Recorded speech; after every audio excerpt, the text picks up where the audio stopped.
Hello everyone, my name is Skits and welcome to episode 10 of Follow New Vegas Mods Weekly. I hope you enjoyed the video and thank you for watching.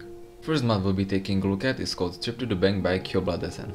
This mod adds a new quest along with tons of custom weapons and armors into the game. After launching your game, you will receive a note from a stranger saying that he needs your help with getting out of impenetrable Nevada Grand Bank located near Gunrunners.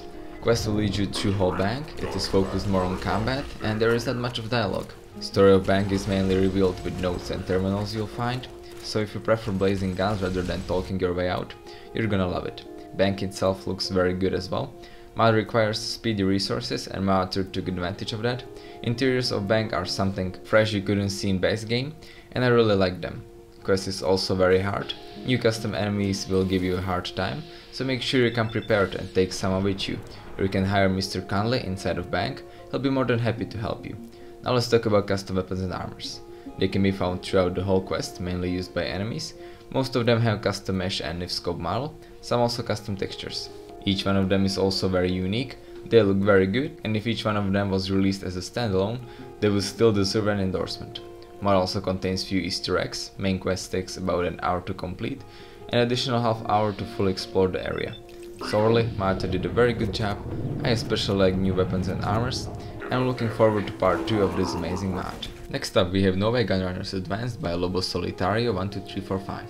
This mod has Gunrunners shop along with the small player home to Novac. So now instead of going all the way to North Vegas, you can find Gunrunners shop right there. This mod is especially useful if you travel through Novac a lot, or you have your player home there.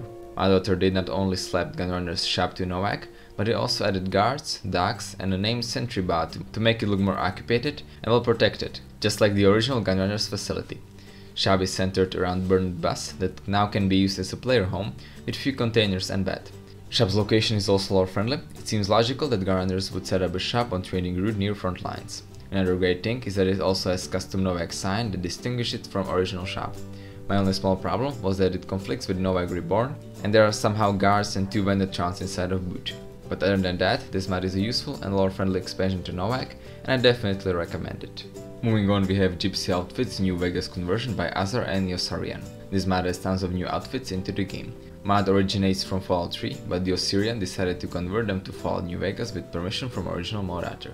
You can buy them in Novac gift shop or any other merchant stores. Now as you can see, outfits are Gypsy themed, they all have custom textures and models. Textures are very good, they are detailed, you can also find tons of different color variations for each outfit. And my author also created new head wraps that fit gypsy culture and overall atmosphere of the mod. Original body model for outfits is no longer available, so they were converted to Type 3 body. You can also put various belts and satchels on each outfit, and like I said, there are tons of color variations as well, so there is a lot of diversity and unique combinations with each one of them. So overall, both my authors did a very good job, and if you're familiar with gypsy culture or you just like good looking outfits, then this mod is for you. Now let's take a look at Alpha's amazing advice by Dwefcaw Alpha. This mod adds over 18 new loading screens into the game. Dwefcaw Alpha is a very funny individual, and like he said, a lot of people hate when he tells them what to do, so he decided to create these. Now as you can see, most of them don't really offer any advice, but they are funny, they made me laugh and reminded me of similar mod for Skyrim called Uncle Shagora's Advices. I have to say that I enjoyed Alpha's loading screens a lot more than vanilla ones, and if you also enjoy a little bit of humor in Fallout just like me, then this mod is definitely for you.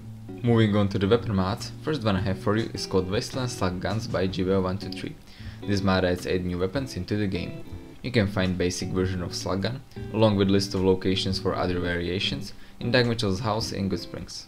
Now as you can see, the basic version of slug gun is similar to hunting shotgun from vanilla game, and to be honest, I did not really like it, but other variations that can be found throughout the Wasteland look a lot better.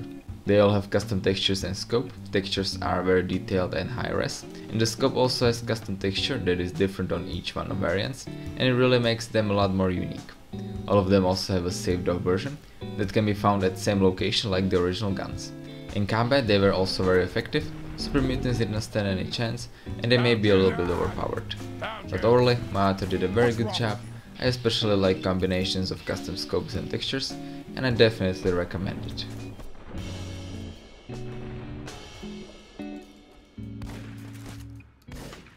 Next up we have Locomotive Shotgun by Odioss, author of Game Rifle we reviewed in episode 8.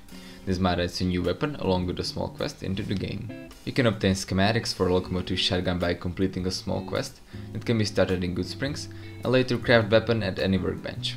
Now as you can see, it has both custom textures and model, which also means it has custom mesh. Textures look very good, they offer a good amount of detail, they are lore friendly, and I also like that it is made out of both wood and metal, making it look like it really belongs in Wasteland. Model is good as well, gun also comes with a slingshot and is added to perks list. In combat it was less powerful than Slug Shotgun, making it more balanced and fitting for Wasteland. So overall, my author did a very good job. Locomotive Shotgun is a good looking and lore friendly weapon, and I'm looking forward to his next work. You like the sight of your own blood?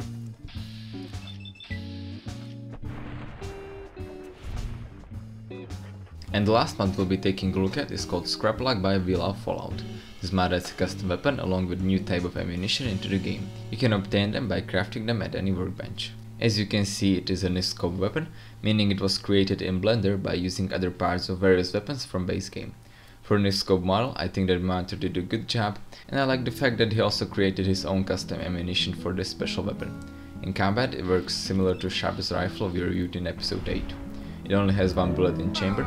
This is very powerful, and weapon can be used as a slow and strong sniper rifle, since it also has good accuracy in VATS. So overall, I like the ScrapLock's unique combat style and look, and you should go ahead and check it out.